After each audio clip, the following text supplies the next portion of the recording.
किसी ने बड़े ही कमाल की बात कही है। पहले घर कच्चे और रिश्ते पक्के हुआ करते थे, अब घर पक्के और रिश्ते कच्चे हो गए हैं। जी हाँ दोस्तों, मैं लेकर आया हूँ आज के बनावटी रिश्तों पर आधारित एक जबरदस्त हार्ट टचिंग स्टोरी, जिसको सुनकर आपकी आंखें नम हो जाएंगी। तो ध्यान पूर्वक सुनिएगा। बेटा, तनु आ रही है, हमें उसकी हिम्मत बननी होगी। अब हम ही उसे दोबारा जीवन दे सकते हैं। इसलिए बेटा, जितना हो सके उससे सामान्य तरीके से बात करना। उमा जी ने अपने बेटे प्रभात से कहा।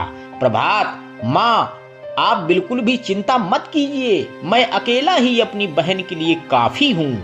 उसके बाद प्रभात जैसे ही अपने कमरे में जाता है, उसकी पत्नी मालती गुस्से में कहती है, आ गए माँ के लाडले और बहन के प्यारे भैया। प्रभात, यह कैसे बोल रही हो तुम? मालती, तो और कैसे बोलूं? माँ बेटे तो ऐसे बात कर रहे थे जैसे कोई किले फतेह करने आ रही है। तनु अपने पति को तो खा गई है, अब मेरे पति की छाती पर मूंग दलने आ रही है।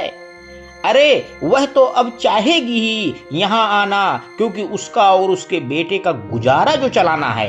पर आप इसे कहते हैं पढ़ा लिखा गंवार।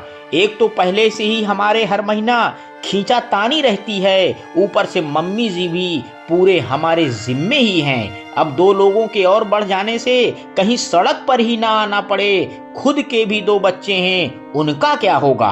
अब तो उसके ससुराल वाले भी इस झंझट से छुटकारा पाने की फिराक में होंगे। प्रभात, अरे सही है, यह बात तो मेरे दिमाग में आई ही नहीं, पर अब तो माँ को कह कर आया हूँ, अब क्या करूं? मालती, अब तो आप बस चुप ही रहिए, जो कहना है मैं कहूंगी।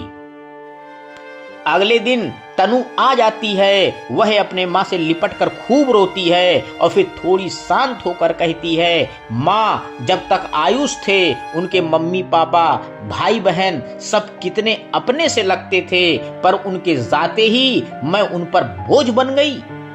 चलो मैं तो पराए घर से थी, पर रोहन यह तो उसी घर का वारिस है, इसे भी उन्होंने बोझ कहा। कैसे माँ? रिश्ते इतने खोखले कैसे हो जाते हैं, जबकि आयुष की तो जान बसती थी अपने परिवार में। उमा जी, छोड़ बेटा सारी बातें, हम हैं ना तेरा परिवार। देखना रोहन की कितनी अच्छी परवरिश होगी, यहाँ के वे लोग भी देखते रह जाएंगे। मालती, देखिए मम्मी जी, सब पैसों की ही मोह माया है। जब तक आयुष जी जिंदा थे उस घर में अपनी आमदनी का हिस्सा देते थे, और अब जब वह नहीं रहे तो मुफ्त में माँ बेटे को कौन खिलाएगा? अब आपके बेटे को ही ले लीजिए, इतनी सी तनख्वाह मिलती है जिससे हम लोगों का गुजारा ही बड़ी मुश्किल से चल पाता है। ऐसे में उमा जी, मालती, यह क्या बोले जा रही है तुम? जब जमाई बाबू थे तब तो महंगे महंगे तोहफे लेने में शर्म नहीं आई, कितने मीठे बोल बोलती थी, और आज उनके जाते ही वही मीठे बोल करेले से भी ज्यादा कड़वे हो गए हैं। यह मत भूलो, अनहोनी कभी भी किसी के साथ भी हो सकती है, हमेशा स्वार्थी होना सही नहीं है।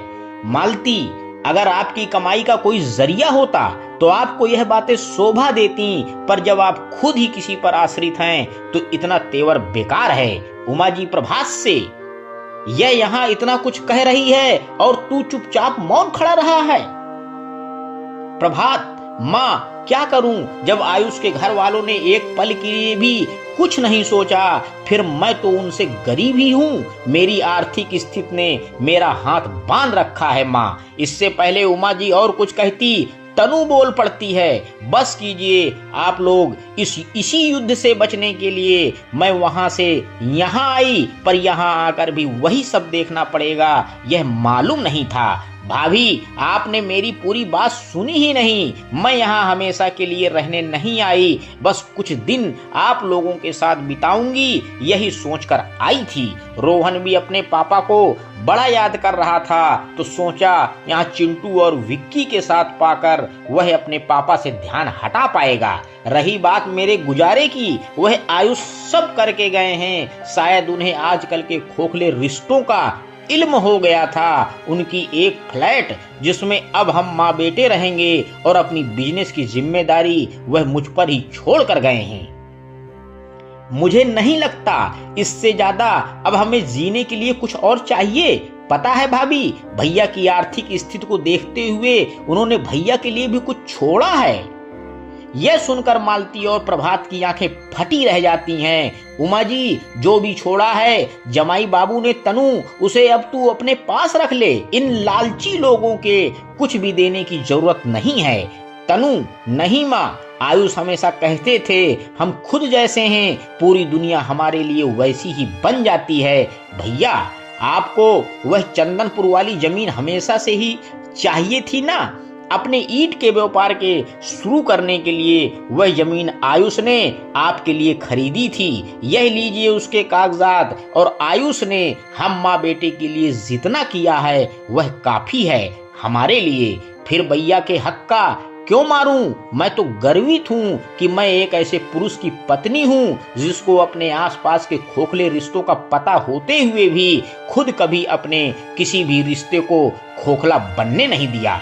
और माँ, आज से आप भी बोझ बनकर नहीं रहेंगी, आपकी बेटी के साथ रहेंगी, जहां आपके हर तेवर स्वीकार होंगे। यह कहकर तनु उमा जी के साथ वहां से चली गई और पीछे छोड़ गई अपने सारे खोखले रिश्ते, जो सिर्फ पैसे के बलबूते पर आज तक सांस ले रहे थे। दोस्तों, इस छोटी सी कहानी से हमें सीख क्या मिलती है? सुख में 100 मिले, दुख में मिले न एक, साथ कष्ट में जो रहे साथी वही है नेक। अंत में दोस्तों, बस मैं यही कहना चाहता हूँ कि जरूरत से बना रिश्ता कभी खुशी नहीं देता, और जज्बात से बने रिश्ते कभी साथ नहीं छोड़ते। रिश्ते भी पैसों की तरह होते हैं, जिन्हें गंवाना आसान है और कमाना बहुत मुश्किल। धन्यवाद दोस्तों। मेरे YouTube चैनल को लाइक व सब्सक्राइब करें। आपका दिन शुभ हो।